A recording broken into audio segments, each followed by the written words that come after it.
Un minuto antes de las 9 de la noche. Y sí, estamos complicados para arrancar el viernes a la noche. Bienvenidos a Plan M, ya estamos en vivo hasta las 10 en este día viernes, noche de picada con periodistas, como habitualmente hacemos todos los viernes, y con mucha información, ¿no? Porque en un ratito vamos a hablar con 4 periodistas sobre distintos temas. Hay mucha información económica porque ha habido esta semana muchas novedades con anuncios de Cristina, anuncios con la nueva estrategia del Banco Central, el dólar, qué puede pasar con la recesión. Hoy Kicillof reuniéndose con las automotrices para pedirles que no despidan personal, que sigan con las suspensiones pero no despidan. Es decir, mucha información económica que en un ratito vamos a estar hablando con nuestros colegas y amigos, y también mucha información judicial, porque la noticia de hoy es que Amado Boudou, el vicepresidente, nuevamente está en la mira de la justicia, porque había mucha expectativa respecto a la Cámara de Casación Penal, que tenía que evaluar la instancia última previa a la Corte Suprema de Justicia, si Boudou debía seguir o no investigado en la causa Chicone. El vicepresidente había presentado su pedido de sobreseimiento en distintas instancias y hoy se confirmó que efectivamente va a seguir vinculado a la causa Chicone. Es decir, hoy ya con el fallo de la Cámara de Casación Penal hay 6 jueces que dicen que Boudou debe seguir investigado. El juez de primera instancia, la Cámara Federal y ahora la Cámara de Casación. Es decir, 6 jueces que consideran que no hay elemento, como pidieron los abogados de Boudou, para desligarlo de la causa. En un ratito vamos a estar analizando por qué Boudou sigue embarrando la causa y no da explicaciones efectivamente de qué hizo con Chicone.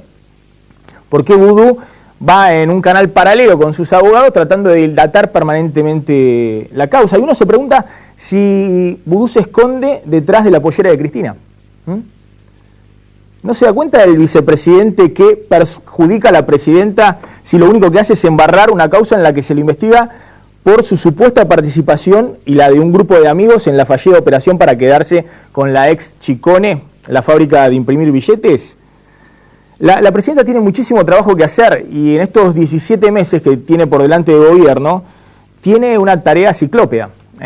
Tiene adelante la economía, tratar de controlar la interna del PJ, ordenar toda la discusión de qué va a pasar con los subsidios, con el dólar, reactivar la economía sector por sector, es decir, muchísimo trabajo. Por eso es inexplicable que el vicepresidente le agregue una tarea más, estar preocupada por esta inexplicable, desde mi punto de vista, actitud de Boudou. Porque la verdad que resulta difícil creer que un ministro de Economía, como era Boudou en el momento de Chicone, se largue a hacer negocios privados, personales, con una banda de compinches de la época de la secundaria o de la facultad, para, mediante testaferros, convertirse en grandes empresarios. Resulta increíble, es muy difícil de creer eso. Pero justamente, si Boudou es inocente, tiene que defenderse de una vez por todas e ir a lo medular, a explicar qué hizo con la causa Chicone. Explicar qué rol cumplía Núñez Carmona, su amigo y socio de siempre, qué hacía Van der Broele, qué hacía los empresarios que estuvieron recorriendo en Calecita buscando fondos para que alguno ponga la plata o la cara para quedarse con Chicone. Bueno, ese es el tema de fondo. Y si no, bueno, que dé un paso al costado Boudou, porque me pregunto, si la dirigencia política hoy está preocupada por Boudou, no tiene en cuenta la agenda enorme que tiene la presidenta por delante. Pero yo no creo que la dirigencia política del primero al último senador del Frente para la Victoria, o los diputados del Frente para la Victoria, o la propia presidenta, estén preocupados por Boudou. Me parece que el único que está preocupado por Boudou es él mismo. Y no se da cuenta que si verdaderamente defiende el proyecto político, lo que tiene que hacer es dejarse de dilatar una causa. Por Boudou volaron el juez inicial Rafecas, el fiscal del caso Rívolo, el procurador general de la Nación Esteban Rigui. Y ya fue en 3 instancias, hay 6 jueces que dicen que tiene que seguir investigado. Y los abogados dicen que van a ir a la Corte Suprema de Justicia para ver si lo pueden sobreseer. ¿Por qué no se defiende con el juez de la causa, con Lijo? con el juez federal. Y va y da las explicaciones y muestra los papeles. Insisto, hay muchos que les cuesta creer que alguien que iba a ser el vicepresidente de la Nación esté en negocios privados para enriquecerse. Si Vudú tiene la forma de explicar todo eso, que lo explique de una vez. Pero que no ande jugando a la calecita en tribunales con los lobistas de turno y demás para ver, porque este no es la preocupación de la presidenta en este momento, me imagino, porque Cristina está en otra cosa. Cristina está en ver cómo hace para compensar con la inflación a los sectores más vulnerables, qué hace con la suba del impuesto a las ganancias, si puede recortar los subsidios, si puede controlar el dólar, y finalmente lo más importante, cómo hacer para que esta economía vuelva a crecer. En un ratito vamos a hablar del tema con, insisto, Omar Lavieri, uno de los periodistas mejor informados de tribunales que viene siguiendo el caso al dedillo. Y ojo que muchos pensamos hace 2 años, y esto no es contradictorio, que Vudú hace 2 años tenía el camino para la economía. Es decir, que Vudú fue quien le dijo a Cristina, acá hay que hacer la sintonía fina hace 2 años, y había que presentar un plan económico más o menos como el que está tratando de encarrilar ahora el gobierno, pero eso hace 2 años. Cuando había otro margen. Entonces Vudú, desde el punto de vista de su gestión, la verdad que pudo haber sido mucho más positivo que lo que fue posteriormente Moreno o lo que se hizo en el último año y medio con Mercedes Marcó del Pont, Kicillof y el propio Guillermo Moreno. Pero una cosa es la capacidad de Vudú como funcionario. En su momento estatizó las AFJP, clave para que la economía argentina saliera de la recesión del 2009 por la crisis financiera internacional, después la reserva del Banco Central, necesarios para que Argentina no cayera en default, y finalmente la sintonía fina que Cristina en diciembre del 2011 anunció y después nunca implementó. Y muchos creemos que ese era el camino para no llegar a lo que estamos viviendo hoy, estancamiento con recesión.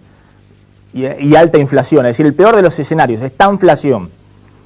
Pero una cosa es la actuación de Vudú en la política y otra cosa es las respuestas que debe dar Vudú, como cualquier otro funcionario, ante la justicia.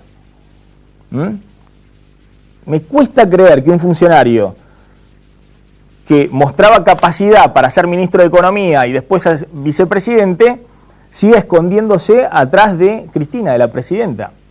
Cuando la presidenta no está para preocuparse de Vudú. E incluso eso mismo dicen en el entorno de la presidenta. Vamos a hablar un ratito también de economía, les decía, porque hoy se conoció un dato, el estimador mensual de actividad económica de marzo, que cayó 0,8%. Es decir, la economía argentina está en un proceso de estancamiento. Estos datos del INDEC es difícil creerles, porque el gobierno viene reestimando los datos de crecimiento y del PBI todo el tiempo, no difunde los datos de pobreza, dibuja los datos de exportaciones, bueno, lo que pasó con la inflación, sí, es difícil creerle, pero es evidente que la economía argentina está estancada, está por lo menos en 0 de crecimiento, y muchos dicen ya está en recesión. Lo que se terminó es esto, fíjense por qué es difícil de creerle qué pasa con el INDEC, porque esto es lo que preveía hace unos meses el gobierno para este año, el escenario Disney. Era crecimiento del 6,2%, y acá estamos hablando si la economía este año va a crecer 0, más 0,5 o menos 1,5. Pero el gobierno puso esto en septiembre en el presupuesto, 6,2% de crecimiento, inflación del 10%, porque en septiembre del año pasado todavía había algunos que se creían fuerte políticamente como para truchar todos los datos del INDEC y no estaban apretados por el FMI para tener que blanquear los datos, e inflación del 6, y dólar de 6,33, es decir, dólar que ha quedado totalmente descolocado. Hoy el dólar oficial está arriba de 8 pesos y el dólar paralelo hoy tocó los 11 pesos. Entonces, como se acabó ese escenario de Disney que planteaba el gobierno, la discusión hoy es cómo salimos de este escenario real, que es el de estancamiento con altísima inflación. Y hay una discusión que en un ratito la vamos a conversar con Laura García, que es la editora de finanzas del Cronista, y con Pablo Wende, que es periodista de ámbito financiero, periodista económico, el dilema que tiene Cristina por delante, y es un poco la discusión que hay entre el presidente del Banco Central, Juan Carlos Fábrega, y Axel Kicillof, el ministro de Economía. ¿Cómo se hace para controlar el dólar bajando un poquito las tasas de interés y darle aire a la economía? Cosa que hoy no lo están logrando, porque hoy las tasas de interés están muy altas, están ahogando a la economía junto con la inflación, y el gobierno de esa manera se garantiza el control del dólar. Pero con esto Cristina está claro que no está conforme, porque la economía planchada, con alta inflación, suspensiones y la amenaza de despidos, ahí hay un problema. Y sobre todo, si el Banco Central empezó una nueva estrategia de ir devaluando de a poquito y subiendo de a poquito el dólar, básicamente porque la inflación se comió buena parte de la devaluación de enero. Fíjense, el dólar en enero subió 22%, y la inflación, 23% subió el dólar en enero. Este era el dólar consistente, según Capitanich, el dólar a 8 que le daba competitividad a la economía, y la inflación ya fue en 4 meses del 12% según el INDEC, del 17% según el IPC de Macri. De cualquier manera, por lo menos la mitad de la suba del dólar ya se lo comió la inflación. Entonces, si el dólar a 8 era el dólar consistente en enero, hoy el dólar, dicen muchos, tendría que estar a 9 pesos. Es decir, 12% más o 15% más de ese dólar a 8. Y el Banco Central ha empezado esta semana a subir lentamente ese dólar. 5 centavos lo subió, y lo que muchos se preguntan es si volvieron las mini devaluaciones que teníamos el año pasado, que no dieron resultado. El año pasado generaron una retención de los exportadores de los dólares y un exceso de demanda de los importadores, que se tiraban en palomita a buscar dólares porque sabían que dentro de un mes iba a estar más caro, y porque sabían que iba a estar dentro de un mes más caro, los exportadores guardaban los dólares, y ese es el gran riesgo de estos escenarios donde se va subiendo de a poquito el dólar. Pero hoy la situación es distinta, justamente porque está Fábrega en el Banco Central y no Mercedes Marcó el Ponte, es decir, hay otra capacidad técnica para manejar esta situación. Bueno, de estos temas vamos a discutir en un ratito. Fíjense cuando Kicillof hoy ratificaba que habían subido el tema de las asignaciones familiares, pero el tema del impuesto a las ganancias no es una prioridad por ahora.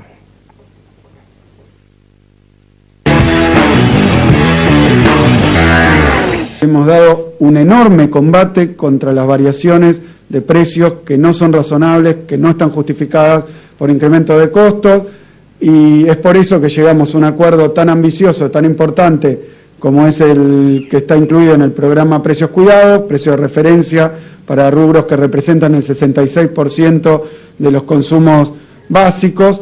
Pero lo que tenemos hoy para anunciar es una fuerte desaceleración después de esos acontecimientos excepcionales de principio de año. Esa fuerte desaceleración ahora queda confirmada con el dato de abril de 1,8. Es una fuerte desaceleración después de esos acontecimientos excepcionales de principio de año. Bueno, ahí estaba Kicillof hablando de otro tema, ¿no? De la desaceleración de la inflación, algo que ahora vamos a discutir. Bueno, con el anuncio del 1,8% en abril, que ya empieza a ser un poco polémico, no tanto para las consultoras privadas, sino por las mediciones que hay en la propia ciudad de Buenos Aires. Bueno, ya estamos con Laura García, que es editora de finanzas de El Cronista Comercial. Gracias por venir, Laura. Con Pablo Wende, viejo amigo y colega de ámbito financiero.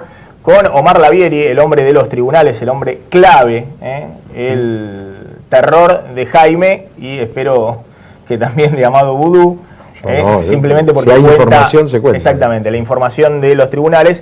Y con Fernando Amato, que es columnista de la señal Colega CN23. Gracias por venir, gracias, Fernando. Bueno, a ver, vamos paso a paso. Me interesa un poquito el tema Vudú y después vamos al tema económico. Yo decía, Vudú, ¿qué está haciendo en la causa? ¿Está dilatando el proceso? Bueno, yo voy a contradecir parte de lo que vos dijiste. Sí. Vudú se ha presentado muchas veces en la causa. De hecho, esta presentación que se resolvió hoy es del año pasado, y ahí Vudú explica que él no tuvo ninguna relación con la compra de Chicone por gente que casualmente lo rodea, lo conoce, son amigos de amigos, conocidos. Él dijo que no tuvo ninguna relación. O sea, Vudú Y además ha pedido que le resuelvan rápidamente la situación. Eso es lo que hace formalmente en el expediente, con lo que en principio yo no estoy de acuerdo con eso que vos dijiste de la dilación.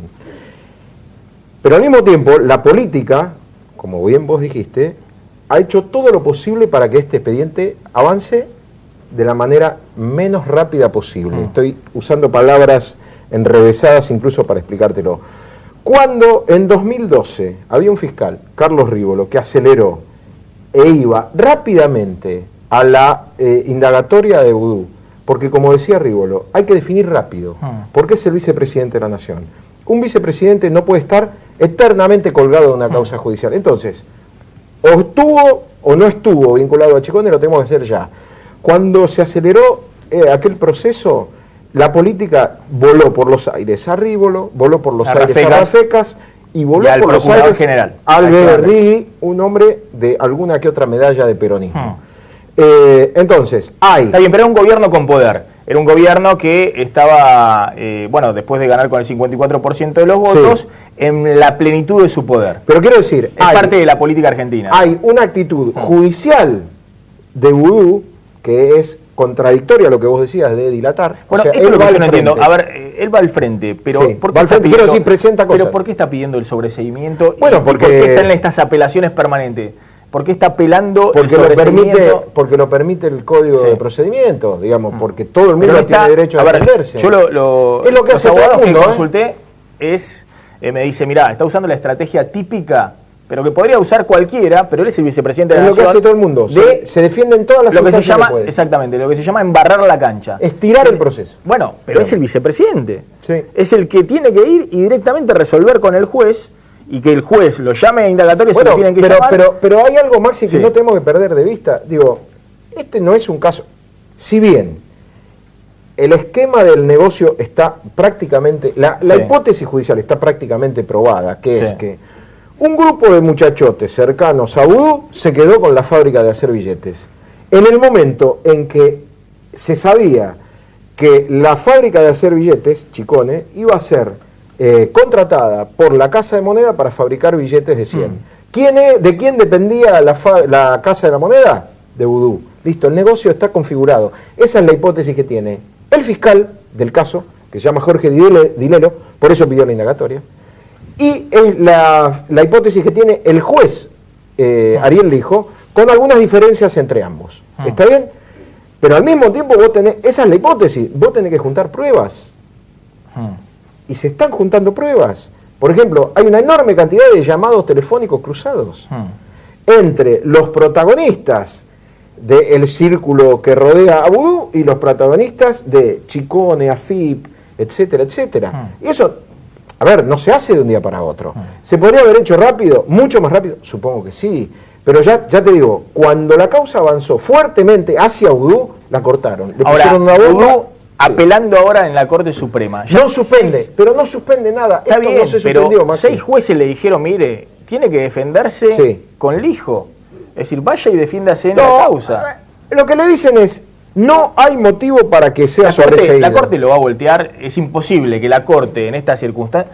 Primero, más allá de las pruebas que hay, la Corte hay muchas pruebas. Permitime, Maxi, la Corte, hay algo que se llama, en tribunales le dicen 280 o plancha. La Corte firma, tengo acá entre mis papeles hoy una plancha que le firmaron a Jaime ayer, digamos, cuando hay gente que va en recursos extraordinarios a la Corte, se lo planchan en 5 minutos. Eso le dicen... Si no hay materia de análisis de la Corte, se lo van a planchar. Pero quiero decir, Vudú va a ir por acá a la Corte, como fue a la casación.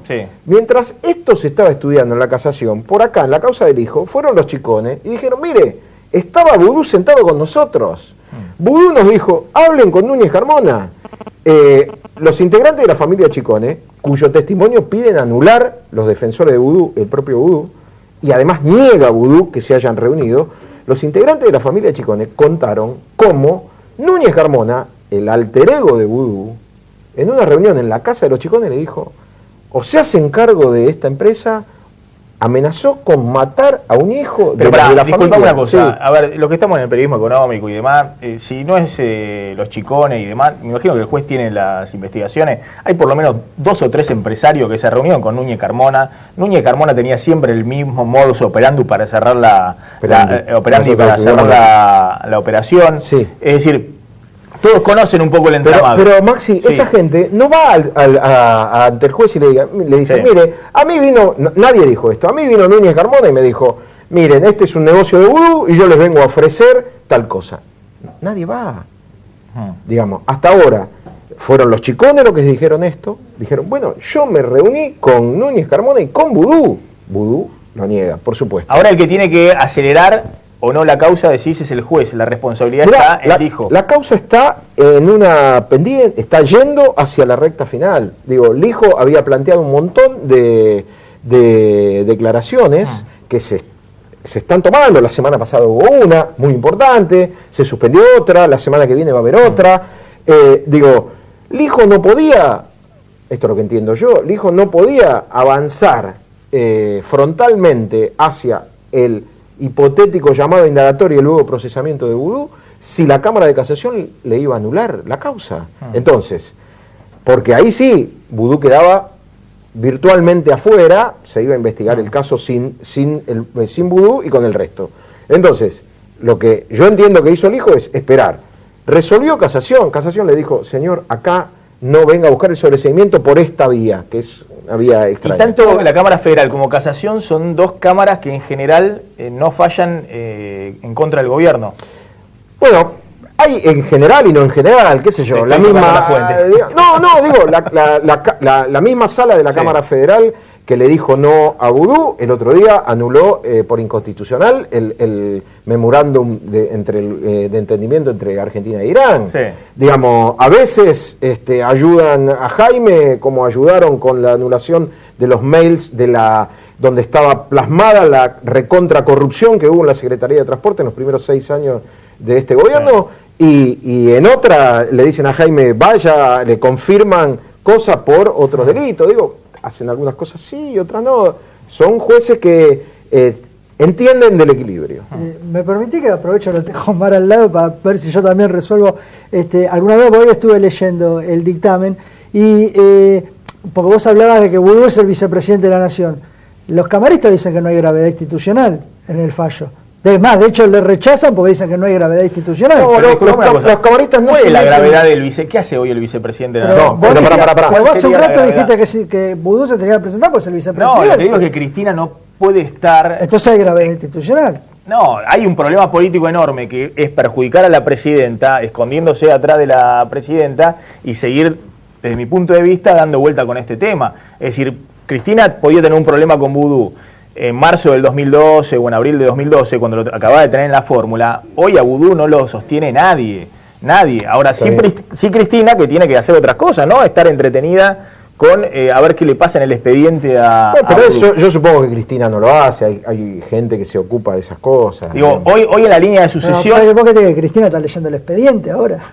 No sé cómo hicieron con el tema de Rafeca y con el tema de Rívolo. ¿Alguien leyó el expediente, alguien dio una orden, o eso a no ser que, qué sé yo, que hayan volado todos porque vudú era el superpoderoso. No sabíamos nada y era el que tenía el poder detrás del trono, cosa que no es cierto. Entonces alguien dio una orden para que volaran todos esos funcionarios. Digamos, yo creo que vos lo que decís es que es una situación política de la que la presidenta no tendría que estar ni perdiendo tiempo. No me la imagino a la presidenta leyendo el expediente, digamos, me parece una figura un poco extrema. Lo que digo es, los jueces dijeron, esto es inadmisible, directamente. No entraron a ver si era... si había gravedad institucional, no hablaron del caso Chicone. Sí, yo algunos de los dictámenes vi que hablaban de la gravedad institucional. Porque hay uno que, digamos, uno de los grandes afectados por la decisión de la Casación es Javier De Luca, el fiscal de Casación, que había puesto, digamos... Ahí tenemos una foto del juez Lijo y del fiscal Javier De Luca, que es el fiscal de Casación. Es el fiscal de Casación, sí, que había abierto una pequeña puerta para que zafara vudú. No había, hay que decirlo, no había propuesto el sobreseimiento, había dicho que anularan la decisión por la cual, bueno, era una vuelta hacia atrás. Es Javier De Luca el que introduce la figura de, como dijiste vos, de gravedad institucional. Sí. Entonces, ahí cuando lo citan los jueces, lo citan a De Luca. Lo cierto es que acá hay dos jueces que dijeron, mire, acá no, por esto no. La pregunta que te quería hacer, por esto es, pero la pregunta para entender, por esto sería que Vudú se contactó con Echegaray para resolver una situación de chicones. No, bueno, ese es el porque plan. Ese es el punto. No, Vos dice, bueno, ¿y cuál es el delito de...? Ese es ¿no? el origen, Fernando. El origen es que Vudú, siendo ministro de Economía, mandó una carta a pedido de Echegaray para ver qué hacían con un plan de facilidades que pedía Chicone ya con Van den Broele, un tipo que vivió en el departamento de Vudú, pero que no se conoce con Vudú. Puede pasar. El presidente de una empresa y el cadete no se conocen, digamos, y comparten el mismo edificio. Hasta ahí era la hipótesis original. La hipótesis original era que por una carta Vudú se había comprometido, había ingresado en negociaciones incompatibles con la función pública. Pero hay más cosas en el expediente. No es solo eso. No, está bien. Involucran personalmente al ministro de Economía en una negociación privada. Yo lo que digo es que en esta presentación él lo que plantea es, bueno, dicen que yo hice esto, pero ¿cuál es el delito que yo cometí? Digamos, este sería el planteo que hace en la negociaciones incompatibles con la función pública. Claro, pero ¿cuál es el delito concreto? Me parece que es el planteo, por eso dice por eso él pide el sobreseimiento. Por eso el origen de todo esto que dice él, digamos. El origen de todo esto es que Vudú dice, mire, no se configura este delito, porque además yo le dije... Pero bueno, más allá de lo que dice Vudú, porque los abogados de un violador dicen que el violador es inocente, y se defienden y tienen todo el derecho de hacerlo, y lo mismo los abogados de un asesino. ¿Cuál es la imputación que tiene el fiscal sobre Vudú? Imputación que está... ¿Por qué le pidió la indagatoria? Exactamente. Negociaciones incompatibles con la función Ese pública. es el delito, que le imputa el fiscal. Sí, pero bueno, ¿cuál es el hecho concreto que yo hice que es incompatible con la función pública? Bueno, eso es lo que está planteando Vudú. Vudú lo que plantea, esto lo plantea el año pasado, lo plantea el año pasado diciendo, miren, yo le mandé una carta, efectivamente le mandé una carta, el plan de facilidades por el que yo empujé no se lo dieron, la FIP hizo otra cosa, revisó, etcétera, etcétera. Eso es lo que dice Vudú. Entonces no hay delito. Pero cuando hay pruebas en el expediente de que Vudú se reunió con los dueños de Chicone, obviamente Vudú lo niega. Cuando hay cruce de llamados entre el socio de Vudú, los integrantes del clan Chicone, la persona de la FIP que hace el dictamen a favor de que se le dé una mano a Chicone, digo, ya aquella carta, pequeña carta de 2010, ha quedado superada por las pruebas que hay en la causa, digamos. Bueno, vamos a ver qué dice el juez, si lo llama indagatorio y después si lo procesa al vicepresidente. Por supuesto, y después la Cámara... la otra causa, pero la causa de enriquecimiento ilícito que hasta ahora no ha avanzado, que es paralela. Es una paralela, sí, se está investigando. Ver qué tenía Vudú antes, qué tiene ahora, qué tenía Núñez Carmona antes, aunque no es funcionario, qué tiene ahora. La familia. Sí, ver si hay testaferros alrededor y bueno, ver cómo y una cosa, ha pasado a tener un muy buen pasar económico Vudú cuando hace años, según dicen algunos testigos que militaban con él políticamente, no tenía ese buen pasar que tiene ahora. Una cosa, a Vudú lo van a procesar o lo van a sobreseer. Y alguien va a apelar en alguno de los dos casos, digo, porque el fiscal que le pidió la indagatoria va a apelar. Digo, va a haber una cámara que lo revise, que va a decidir algo. Alguien va a apelar eso y vamos a volver. Por suerte hay muchas revisiones. A ver, mirá esta foto, hoy apareció, la publicó creo que la Política Online. La verdad que llama mucho la atención el juez Lijo con el Papa Francisco, lo fue a visitar la semana pasada. Hace 2 semanas, sí. Sí, y lo que llama la atención es que el legislador que está ahí se llama Vera. Gustavo Vera, exactamente, que es el legislador de la coalición cívica, de Elisa Carrió. Sí, de UNEN. Sí. De UNEN. Por ahora, verde. Sí. Estás medio enojado. Sí. A ver, Lijo es un juez de todas maneras que nadie lo vincula políticamente. No, si te querés te cuento, digamos, Vera, todo el mundo sabe que es un hombre que lucha contra la trata de personas, en prostitución y en trabajo esclavo, digamos, se la pasa denunciando eso. Lijo ha resuelto un par de causas, tanto de prostitución sobre trata de como personas, y ahí está el enganche de que haya viajado allá. Digo, esto es lo que en principio, claro. Digo, yo no sé de qué hablaron durante 40 minutos el Papa.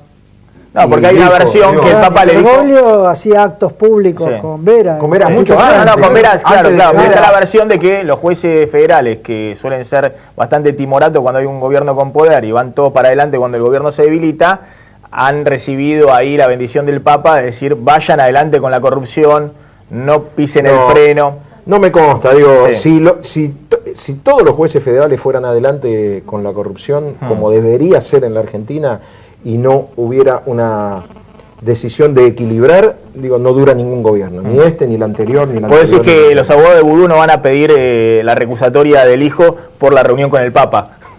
Digo, no, con el Papa no, sería con Vera. Bueno, con Vera que está al lado del Papa. Si piden la recusación del hijo pueden pedirlo, el hijo es de Boca, el Papa de San Lorenzo, digo, hay incompatibilidad en ese caso. Vera es de Atlanta, con lo que en principio no habría ninguna incompatibilidad. No creo que se plantee esto. Digo, a mí me dicen que el origen de la reunión es en algunas causas en las que, por ejemplo, el hijo... Está bien, no tiene que ver con... No, pero es muy simple. Entregó las máquinas de los talleres clandestinos a la CGT y la CGT mantuvo las fuentes de trabajo. Digo, esto es lo que yo sé, por eso se conoció. ¿De qué hablaron? No lo sé. Vamos a hablar un poquito de economía, Pablo, Laura García. Bueno, ¿qué está pasando con... ¿volvieron las micro devaluaciones, las mini devaluaciones? No sé si vieron los movimientos que ha habido esta semana y toda una discusión, cómo se sale de la recesión y cómo se baja la inflación, ¿no? Yo lo que veo, Maxi, somos muy exitistas los argentinos, ¿no? Y ahora con el Mundial ni te cuento, estamos con el clima ya mundialista. Hace 3 meses Fábrega había salvado a la Argentina del colapso, era un fenómeno, era el rey Fábrega prácticamente. Hoy es el culpable de la recesión argentina, ¿no? O sea, prácticamente pasamos en 30 o 45 días de mirarlo a Fábrega y prácticamente echarle la culpa de todos los males. ¿Qué hizo Fábrega en enero? Bueno, tuvo que subir la tasa de interés, absorbió pesos y tuvo que devaluar. ¿Para qué? Bueno, para calmar la corrida cambiaria, que era enorme, se perdieron 2.500 millones de reservas solamente en enero, y el dólar del blue, acordate, había pasado de 10 a 13. O sea, el pronóstico a mediados de enero, y vos te acordás muy bien, era dólar no tiene techo, vamos a una hiperinflación, y la economía va hacia otra implosión al estilo, no sé si 2001, pero a una recesión brutal. Se logró estabilizar el tipo de cambio, se logró frenar la caída de reservas, y obviamente, con la suba de la tasa de interés y la absorción de pesos, era evidente, todo el mundo sabía que se venía un golpe sobre el nivel de actividad. Esto iba a tener un efecto en la actividad económica y que en ese momento se reconocía que era el mal menor. O sea, hoy Argentina atraviesa una recesión con inflación, con mucha inflación, y finalmente es el mal menor de la economía. O sea, no podemos perder la perspectiva de dónde veníamos, cómo se fue desencadenando todo hasta enero de 2014, con la salida de Marco del Pont, con caída de reservas de 13.000 millones de dólares, con un esquema de bajas tasas de interés y retraso cambiario, y todo esto dio lugar a una situación insostenible. Fábrega aplicó el libro no ortodoxo ni heterodoxo, hizo lo que había que hacer en cualquier país que tiene una corrida cambiaria como la que tenía la Argentina. Hoy estamos viviendo las consecuencias de eso, y me parece que es el mal menor. No podemos echarle la culpa a Fábrega o pedirle que inmediatamente baje las tasas de interés porque la economía se enfrió. Digo, esto es... bueno, trató la semana pasada de bajar un poquito las tasas y enseguida se le recalienta el dólar. Un punto bajó la tasa, el dólar pasó de 10.50 a 11.10. Sí. O sea, es muy difícil bajar la tasa de interés. Y me parece cuando hay tantos pesos dando vuelta en la economía. Yo te doy un solo dato y la dejamos a Laura. En el segundo semestre, el Banco Central tiene que emitir 100.000 millones de pesos. Para financiar al Tesoro. Claro, para financiar el Tesoro. La mayor parte, 80.000 millones, van a ser en el último trimestre. ¿Qué vamos a hacer con todos esos pesos? Alguien los va a tener que absorber. Ahora el Banco Central ya no tiene tanta capacidad y si va a bajar la tasa de interés tampoco lo va a poder absorber. O vamos a dejar que esos pesos floten en el mercado y por ahí lo escuchan a Kicillof y digan, no, hay que inyectar muchos pesos para que el consumo mejore, para que haya más demanda interna, para que vuelva el crédito. Bueno, está bien, pero el dólar otra vez vuela, ¿no? Yo entiendo que el gobierno está muy urgido porque se van a acercar las elecciones y con este clima recesivo, caída del empleo y caída de la producción, va a ir muy mal en las elecciones del año que viene. No, aparte se produjo todo lo que Cristina pensaba que en todo caso tenía que hacer el que sigue. Muchos especulan con no era pero no llegó. Bueno, que era devaluar y enfriar la economía. Bueno, claro. Las dos cosas, de mi punto de vista, lo del año pasado, mala praxis absoluta. Otros dicen no, que Cristina sabía de lo que estaba haciendo porque quería estimular el consumo con tasa de interés que eran la mitad de la inflación o la mitad de la devaluación oficial. El dólar del año pasado subió 32% y tenías tasa de interés del 12-13% anual en pesos. Es decir, claro, el gobierno estimuló la dolarización. Esto hay que decirlo con todas las letras. El gobierno estimuló la fuga al dólar. Bueno, pero ahora necesitas tasas de interés. Esto era o mala praxis o no le explicaron bien a Cristina que todo no se puede en la economía. Bueno, podías tener la tasa de interés a la mitad de la inflación o la devaluación que el propio gobierno estaba instrumentando. Pero bueno, Laura, ¿cómo ves? ¿Hay posibilidades de que el gobierno o baje las tasas de interés para darle aire al nivel de actividad económico? Bueno, todavía quedan dólares de la cosecha por liquidar.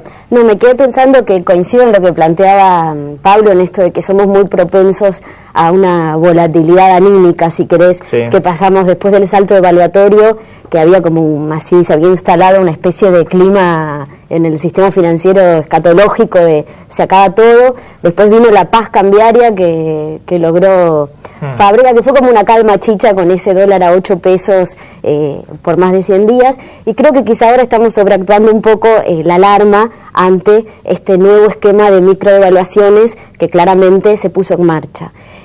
Me parece que el gobierno está en este momento frente a un gran dilema, que es, ¿seguimos priorizando las reservas, las arcas del Banco Central, o ponemos el foco en el nivel de actividad? La economía se resintió mucho, se paralizó el crédito, el efecto recesivo de la política monetaria que llevó adelante Fábrega es evidente. Hoy el INDEC reconoció por primera vez que hay una contracción de la economía.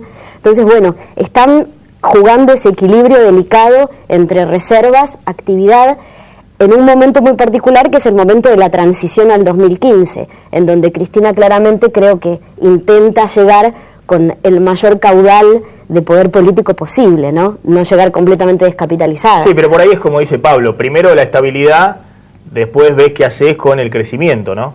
Claro, lo que pasa es que ahora hay urgencias, ¿no? Y la urgencia es, se vienen las elecciones, tenemos que empezar a mostrar resultados, hoy el clima social está complicado, fíjate, se anunció el aumento de la asignación por hijo para empardar la inflación, porque no es que aumentaste nada, 3,5 millones de chicos cobran la asignación por hijo, hay 700.000 jóvenes que están cobrando el plan Progresar, hoy hay destrucción de trabajo, el otro día estaba en un banco que lanzó... Son buenas noticias, no son malas. Y bueno, porque en otra época toda esa gente estaba a la deuda. Yo creo que la contención social es muy buena, pero después tenés que buscar trabajo privado. ¿O vos querés que todo el mundo viva un plan social? Yo no, yo quiero un país donde... Pero tampoco quiero un país donde no había planes sociales y donde la gente se moría de hambre. Está perfecto que haya un plan social. Nadie critica el plan social, lo que estoy diciendo es que falta empleo. O sea, hoy la economía dejó de crear empleo, hay destrucción de empleo. Pero eso pasó, se bajó en la desocupación hasta un punto, quedó ahí. Ahora está en un momento complicado, pero esto es de toda la vida, no es que ahora apareció el desempleo y hay desempleo. El tema del aumento de las asignaciones me parece que también pone sobre la mesa el problema del gasto público. Y en realidad, si no hay moderación del gasto y no hay cierto ajuste en lo fiscal, el Banco Central solo no puede pelear esta pelea. Bueno, pero ahí tenés otro punto. Yo la última vez que vine acá al programa era el escenario que planteaba Pablo. Estaba todo mal, el dólar se iba a 13, no lo iba a poder contener, la inflación a 180. Y bueno, y eso no terminó pasando. Y creo que hace 2 años... pero disculpame, Fernando, el programa empezó en febrero, cuando todos vimos que Fábrega hizo el ABC de la política económica, que es subir las tasas de interés al dólar, todos dijimos lo frenó. Es decir, vos siempre frenás una corrida cambiaria con suba de tasa de interés. Ese es el manual, no importa ortodoxia, heterodoxia y demás. Es el manual de lo básico de la economía. Sí, es el manual que en este país nunca funcionó. ¿Pero cómo no va a funcionar? Perdón, la tasa dólar... ¿Cuándo hubo una devaluación controlada en este país? O sea, siempre se descontrolaron las devaluaciones en este país. Bueno, a ver, pero es la discusión... A ver, depende en qué grado estás de desequilibrios de las variables principales. En todo momento... Cualquier analista decía, esto no es el 2001, es decir, no tenés el sistema financiero endeudado en dólares, no tenés depósitos en dólares, podés manejar la devaluación de manera controlada. ¿Cómo controlás la devaluación? Subiendo la tasa de interés. Yo en esa época recuerdo que había mucho miedo de que se lo pudiera controlar. La opción era no se iba a es cierto controlar. que en enero yo lo que vos siempre hay una tasa de interés de mucho siempre hay una tasa de interés que controla la devaluación. Por ejemplo, políticamente, si hoy subís la tasa de interés al 100%, te empiezan a vender dólares. Pero políticamente se decía que el gobierno estaba ajustando.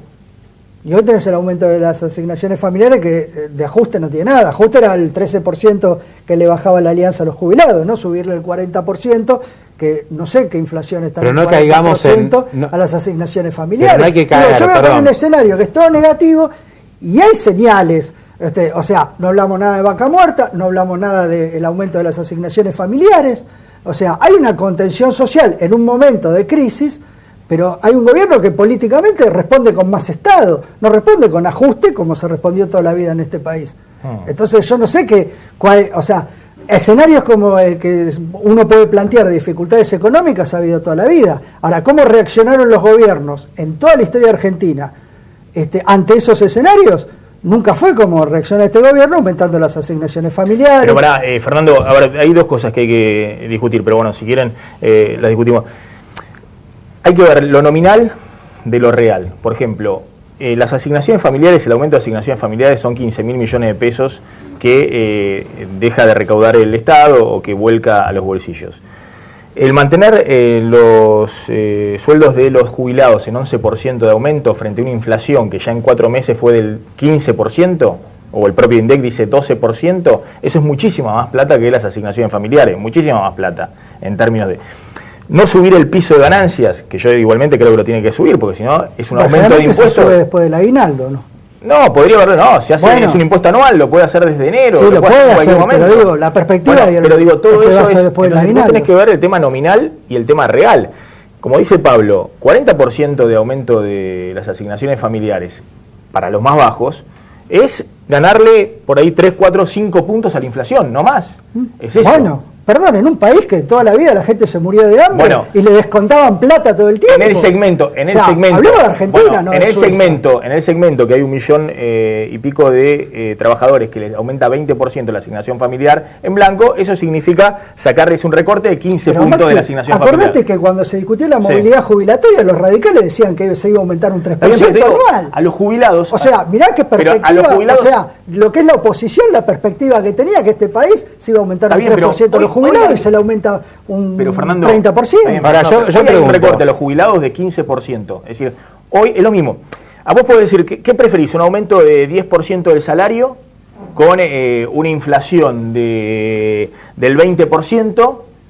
¿O preferís un aumento de 20% del salario con una inflación del 40%? Pero a mí mis paritarias me aumentaron un 30%.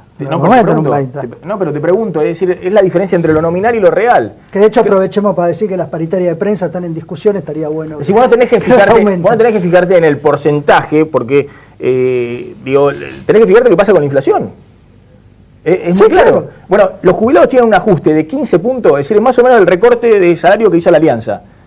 ¿Cómo tenés 15 puntos? Como vos sumás los 11 nada más. Y 11% hasta septiembre, fíjate la inflación que vas a tener hasta septiembre, vas a tener hasta septiembre ¿de cuánto de inflación? Pero es anual, tenés que contar los dos aumentos. Contra la inflación anual. No, pero la inflación va corriendo hasta septiembre, va corriendo una inflación. Pero yo te doy un dato. El aumento es de septiembre para el otro año. Acá, mira, por ejemplo, la asignación por hijo. Perdóname, Pablo, me parece que pueden convivir las dos cosas. Fernando dijo, vos planteaste una enorme cantidad de gente que está asistida por el Estado. Vos lo planteaste como un problema y él lo planteó como que el Estado lo soluciona. No lo soluciona, yo no digo que es un problema, digo, aspiro a que haya menos, a que haya menos gente con una asignación por hijo y con un trabajo. Te doy un dato, la asignación por hijo pasó con este incremento de Cristina del 40% que se anunció, que es el aumento de la canasta alimentaria, o sea, los alimentos aumentaron 40%, puntual. Entonces, tenés 644 pesos. Por dos, suponete que es una familia tipo, tenés 2 hijos. 644 pesos por dos, estás en casi 1.300 pesos.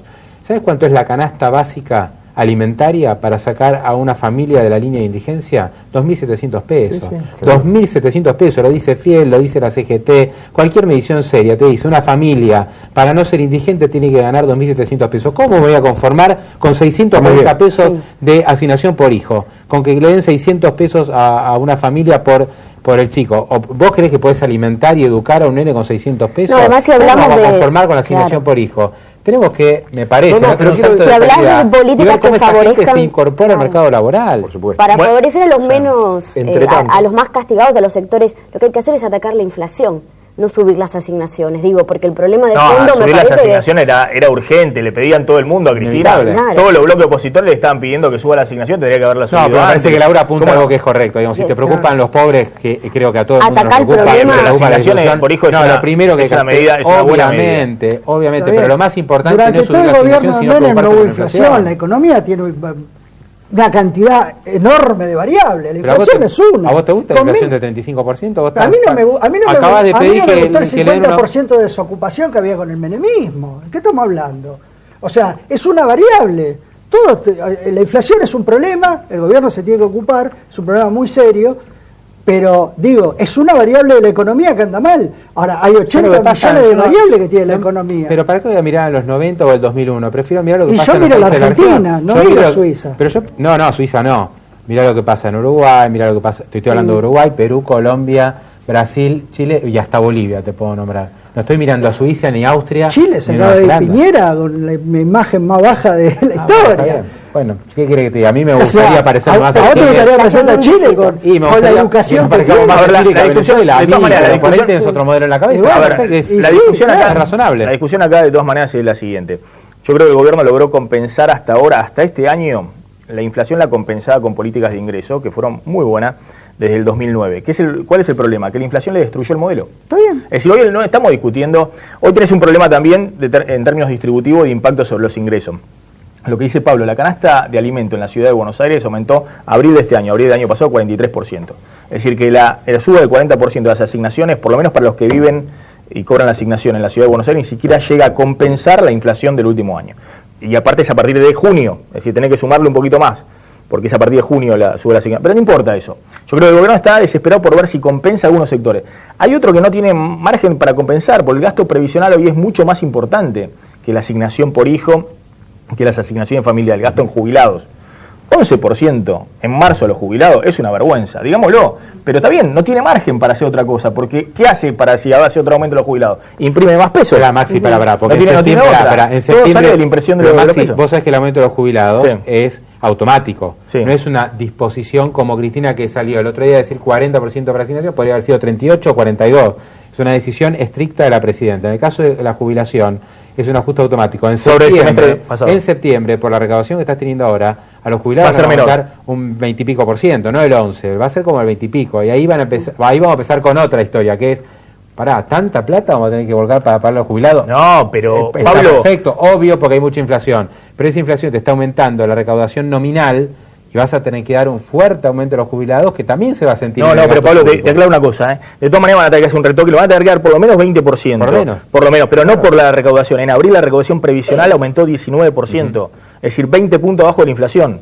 Es decir, la recaudación previsional, o porque hay despidos, o porque hay más trabajo en negro, viene muy baja. Es la preocupación hoy de Es una de las algo. variables, sí. Claro, entonces, Claro, si vos pero- vas a ajustarle a los jubilados por la recaudación previsional, ajustada por la variable de salario, no, ojo que los jubilados van a tener menos de aumento.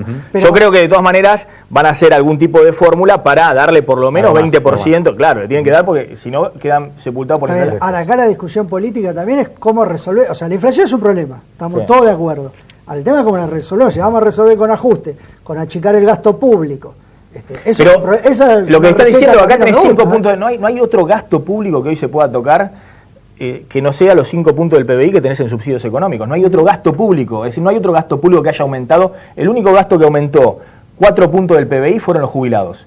Después todos los gastos, salarios aumentó en el sector público 1 punto del PBI, obra pública 1,5 puntos del PBI. El otro gran gasto que aumentó en esta década respecto al Producto Bruto Sí. Interno, al tamaño, 5 puntos es subsidios económicos. Sí, ahí dicen que hay que cortar. Ahora lo anunciado igual tiene un impacto más bien marginal, ¿no? En lo que es el volumen del no va a gasto tener público. ningún tipo de impacto. 10.000 Claro, millones es nada. nada. 10.000 millones. Y fíjate que 10.000 millones es cero. un poco menos de lo que es el aumento de asignaciones. Bueno, pero también es más de lo que la asignación universal por hijo. También está la decisión política de reordenar los subsidios sin afectar las tarifas, por ejemplo, o por los servicios, como el transporte y estas cuestiones.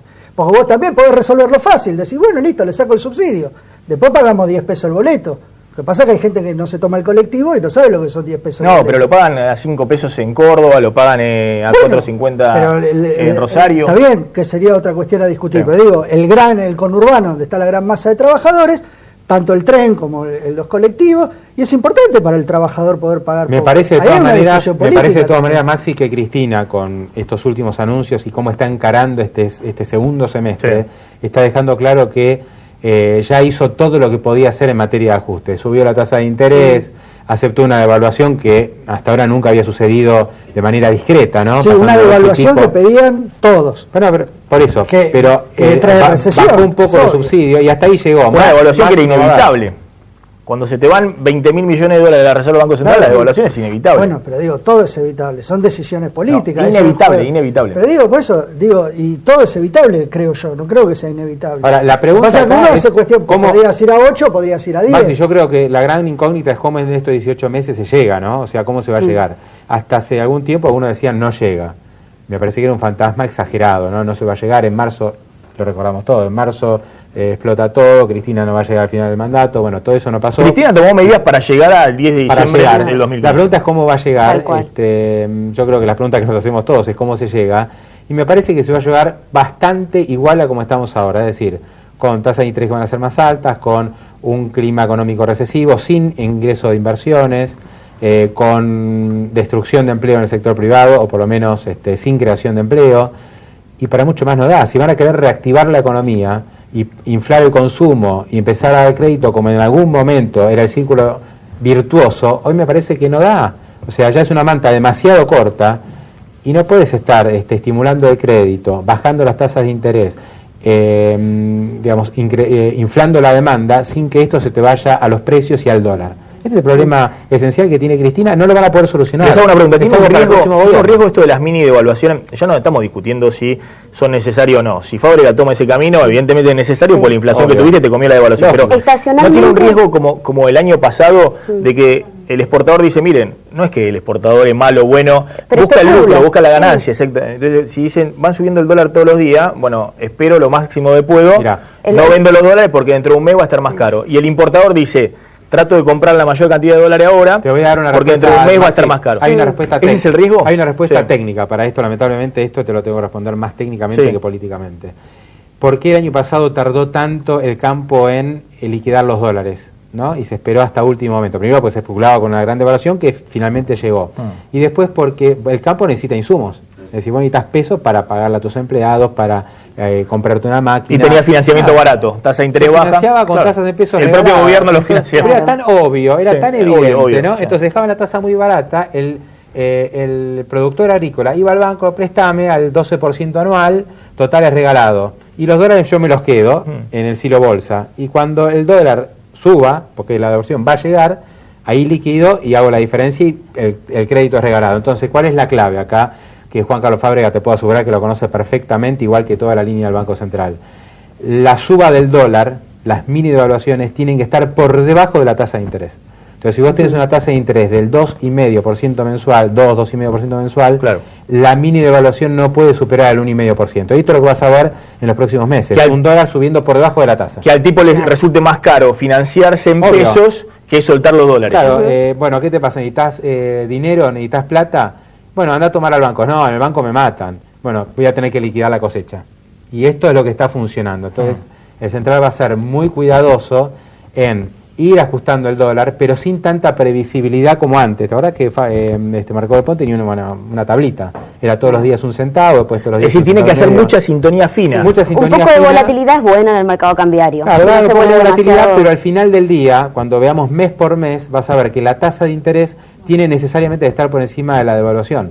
Porque si no, obviamente que el productor conoce esto, son viejos zorros. Cualquier empresario conoce. Cualquier empresario conoce esta ecuación y sabe que si el dólar va a tender a subir más que la tasa de interés, bueno, es preferible financiarse. También es cierto, Maxi, si me permitís, que estamos en un momento que estacionalmente es propicio para hacer estos manejos. Porque el Banco Central está fortalecido. Y hay mucho flujo de agrodólares. La segunda mitad del año, cuando se acabe la liquidación de la cosecha, va a ser más complicado. Algunos se entusiasman con la idea de que empiece a ingresar algún dólar financiero, que te digo que vengan algunas inversiones, porque muchos están buscando posicionarse para lo que se viene ya, con la mentalidad puesta en el cambio de signo político que se puede venir. Sí.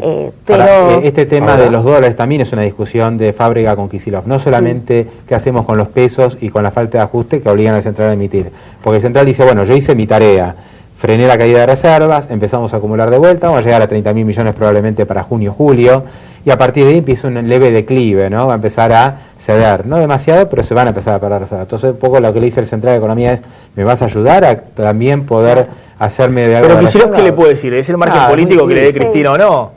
Sí. Si vos podés aumentar las tarifas 400%, la de luz, la de gas, no estamos hablando de transporte. Transporte va a aumentar también. El Randazzo va a volver a aumentar en enero. Aumentó en enero, aumentó en enero del año pasado, lo va a volver a aumentar, eso obvio, aumenta todo. Aumentó el tren ahora. Aumenta todo. Sí, aumentó el tren aumentó. San Martín. Sí, San Martín aumentó. Pero, digo, no hay margen político. Es decir, Cristina no tiene margen político para resolver este problema, lo va a tener que hacer el próximo gobierno, digamos. Y para el ingreso de dólares que puedan llegar de inversiones con el próximo gobierno, que tampoco va a ser mágico, ¿viste? Parece que vamos a elegir el nuevo presidente y Argentina lo inundan de dólares. O eso es lo que creen Macri, Massa, Scioli. Yo creo que hay que ser cauteloso, ¿no? Sí. Porque Argentina tiene muchos problemas acumulados.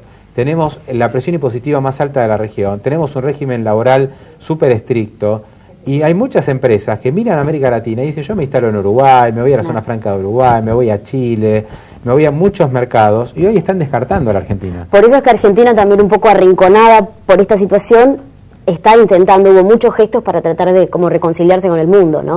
Lo vimos, lo de Repsol, lo de Bueno, es París, que este dilema se resuelve al que vos planteabas si ingresan dólares financieros, si ingresan 10.000 millones de dólares financieros en el próximo año. Pero no van a entrar, bueno, por ahora no entran, vos fíjate que no entran, y la verdad que lo de YPF, que es uno de las señales que le dio Argentina al mundo, y que más o menos todos estamos de acuerdo en que había que compensar, nadie está hablando de lo que nos está saliendo, porque YPF fue evaluado en 5.000 millones. Sí, una tasa de interés muy alta pagó por... Pero ahora salió, o sea, esto ya se puede calcular, porque los bonos que colocó... 11%. Ya cotizan, 12%. Claro. Hoy cotizan a 11, pero el precio de mercado fue 12. Sí. El precio al que el Repsol le vende a JP Morgan, 12%. O sea, Argentina se está financiando. Se endeudó al 12% anual en dólares. Tomó 5.000 millones de dólares al 12% anual en dólares para compensar YPF. O sea, en este juego... Cuando Evo Morales se endeuda al 5, 4,5%. No me hable de Bolivia, porque Bolivia, perdón que mezcle un poco, ayer... le subieron la nota, es doble B, o sea, está a 2 puntos, a 2 escalones del investment grade. Bolivia... Me estoy acordando cuando Cristina dijo, Evo nacionaliza hasta el pasto y le prestan el 5%, como diciendo, bueno, la distancia que nos separa. Fíjate que Bolivia, no es una cuestión ideológica, bien. Sí, salvando, digamos, Bolivia no es la economía argentina, y sin embargo está muy cerquita de ser investment grade. Nosotros estamos más cerca de la categoría de default que de Bolivia. Es decir, que Kicillof tiene que garantizar que haya financiamiento, pero a tasas razonables. Y razonable para Argentina sería 8%. Claro, menos, del 8 para abajo, y todavía nos falta. Les pregunto a los economistas, digo, los mercados, ¿cómo reaccionan cuando un gobierno en retirada dicta políticas? Y yo diría que en Wall Street, al menos lo que se ve es que la percepción mejoró mucho respecto a la Argentina. Creo que todos quedaron un poco sorprendidos de que finalmente se estuvieran tomando medidas para emprolijar un poco la situación. Sobre todo porque ya están posicionándose en el mercado, comprando acciones energéticas, acciones bancarias, pensando en el gobierno que viene. Yo creo que estamos hablando mucho de cómo se llega y no cómo se sigue. Ese es el problema, porque hablamos de cómo y de la economía real, de la economía real. Pero la economía real no es ni la finanza, ni todo eso que hablamos, la gente que necesita plata. Digo, yo la verdad que el tema de finanzas, que por otra parte no manejo tan bien como ustedes, me parece que es un tema secundario cuando hablamos de la economía. Me parece que hay una Argentina real que es la que hay que discutir. Pero cuando pensamos en cómo se llega, hay que pensar en cómo se sigue, porque el tema es todas las opciones que hay políticas, ya sea del oficialismo como de la oposición. Incluís a Scioli ahí adentro. Sí, de todas. Bueno. Digo, ¿qué plantean para el futuro? Porque hoy hablamos problemas de la economía actual, pero ¿cómo vamos a seguir después de todo esto? Pero alguien sabe lo que si vos tenés, aparte todos los candidatos son de derecha, tenés Scioli, Massa, Macri, o sea, toda la derecha. No hay una opción progresista después del 2015, hoy por hoy en la Argentina. Y ese es un problema. A mí lo que me preocupa es eso. Hoy crecer con bajas tasas de inflación es progresista. ¿O no? Pero digo, ¿alguien sabe lo que piensa Scioli, por ejemplo, en economía? Bueno, además de trabajo es lo que dijo Bain el otro día acá, que es crecer con bajas tasas de inflación, lo que dicen todos. Sí. Tenemos que crecer con bajas tasas de inflación muchos años seguidos para poder resolver los problemas de fondo de la Argentina. A mí me preocupa, si vos mirás la provincia, lo que hizo Scioli fue recortarle los gastos en educación. Digo, y no cerrar con los maestros. Si ese es el futuro después del 2015... Yo creo que hay que sacar un poquito la ideología y plantear realmente qué es lo que queremos, no ideológicamente, sino qué es lo que buscamos para el país. Buscamos crecimiento, bueno, eso es la ideología. Buscamos generación... Esa es la ideología, ¿qué queremos para el país? ¿Quién puede estar en contra de que el país crezca y que genere trabajo y tenga baja inflación? Eso no es ideología, la ideología es cómo lo haces. ¿Eso es ideología? No, eso no es ideología. La ideología es hacia dónde queremos ir. Hoy estamos con generación de empleo, estamos con baja inflación, estamos con estabilidad, yo creo que falta todo. Entonces, no sé qué ideología tiene este gobierno, lo que sé es que tomó un rumbo equivocado. Si vos vas a tomar el arranque del gobierno de Cristina hasta hoy y hasta cuando termine, vas a tener 4 años de crecimiento cero, con una inflación acumulada mucho mayor al 120%, con un tipo de cambio que se te desmoronó completamente. Y la mitad de las reservas. Y la mitad de las reservas. Eso es lo que nos deja Cristina en su segundo mandato. No sé qué ideología es esa, yo sé que le fue muy mal a Cristina. Perdón, pero dice la mitad de las reservas, son las reservas más grandes de la historia argentina. Alfonsín tenía 800 millones de dólares de reserva, contra 28.000. Es una locura lo que estamos planteando. Fernando, escuchame una cosa. Kirchner asume con 15.000 millones de reservas, pero ¿sabes cuántos pesos había circulando? 45.000 millones de pesos. ¿Sabes cuántos pesos hay circulando hoy en la economía argentina? 400.000 millones de pesos. Es un tema de hace 2 años que estamos viendo que desde que yo vengo ahí que el país se va al diablo y el país no se va al diablo. No es hablar del país se va al diablo. Es el término de analizar siempre algunas cosas. Siempre estamos asustados de lo que va a venir. No, pero Fernando, es analizar algunas cosas. Vos decís, son muchos 28.000 millones de dólares de reserva y no sé, tenés 400.000 millones de pesos dando vuelta. Entonces, si vos querés cambiar esos pesos por las reservas que tenés, te da un tipo de cambio de 12, ese es el tipo de cambio. Cuando Kirchner asume el país, tenía 15.000 millones de dólares en la reserva, pero tenía 45.000 millones de pesos dando vuelta. Entonces el tipo de cambio era de 3. Pero ¿no veas que hacías que todo el tiempo como iban bajando las reservas, ahora subieron 1.300 millones de dólares? Escuchame una cosa, pero justamente... Bueno, entonces, teóricamente se iba en enero, se iba todo el diablo. No, las Fernando, reservas no paraban de bajar. A ver, yo hacía el monitor de por qué iban bajando las reservas para decir, miren, esta no es una situación estable. O suben fuertemente la tasa de interés, que lo recalqué 800 veces, se nota que Marcela marcó el pont y la propia Cristina no me escucharon, le decía no se puede estar devaluando al 30% como devaluó antes de la devaluación de enero el gobierno. La devaluación en el último año fue 60%, del oficial. Lo que pasa es que la que quedamos se fue la de enero.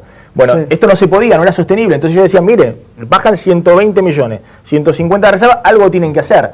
O suben fuerte la tasa de interés, o devalúan, o hacen las dos cosas, algo tienen que hacer. Bueno, lo terminaron haciendo. Simplemente estaba analizando lo que venía. Está bien. Yo no voy a discutir economía con vos. No, pero digo que el gobierno... Se puede discutir política. No, pero el gobierno es divino, porque el gobierno te perdió 20.000 millones de dólares de reserva en el camino y te dice que no muestre los números.